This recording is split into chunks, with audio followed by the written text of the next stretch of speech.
People ask, why did you do this? Why did you start this? Why do you still do this? And the answer is my father, Gordon Wayne Buckles. He was a Marine.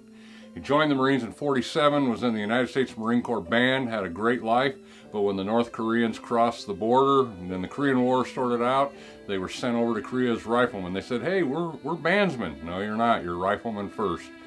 Growing up, I always thought something was wrong with him. I thought he was strange. Now I look at it and it's all the symptoms of post-traumatic stress.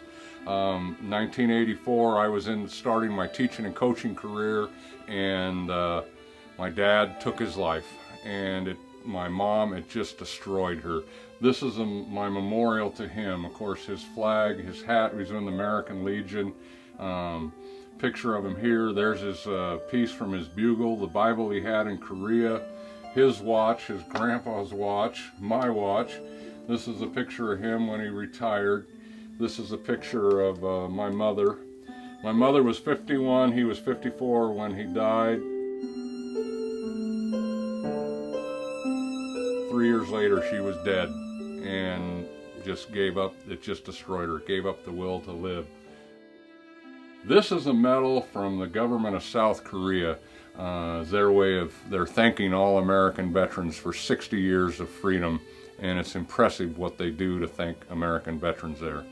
But anyway, because of that, my dad, it's led to obviously the honoring of many veterans, educating many students, but I can't tell you the hundreds of examples of healing veterans from World War II, Korea, and Vietnam, and now Iraq and Afghanistan, who have received post-traumatic stress counseling, learn how to deal with all this, because it's a very, very challenging, difficult thing to deal with. And people like us who have never served don't have a clue. When my dad took his life in 1984, that was the beginning of Vietnam veterans coming out and saying they needed help. And then they labeled it post-traumatic stress. And everybody said that, oh, it's just the Vietnam vets. We just came home and got a job and sucked it up. That's not true. They all had problems. I've interviewed hundreds of World War II and Korean War veterans, several World War I veterans. They all said the same thing. The largest insane asylum in the world was in London in 1918 after World War I. They didn't know what to do with them, so they locked them up. The Civil War, they locked them up. It's always been there. We're not supposed to experience the horrors of war, but yet we do, and we still will. So as I learned this and realized we need to thank these veterans, we need to honor them. I don't care if the war is right or wrong. Thank you for serving.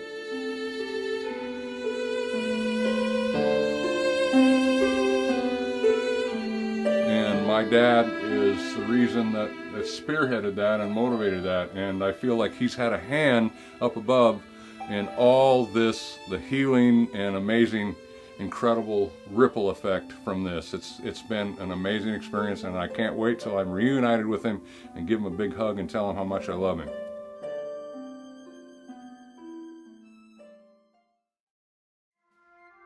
Looking Back with Buckles is a series of short stories with Ken Buckles.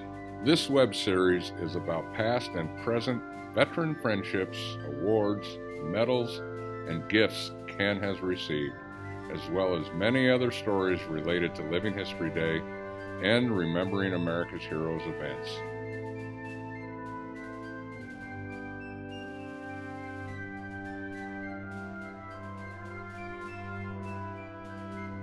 To find out more or to watch another short story, visit backwithbuckles.com.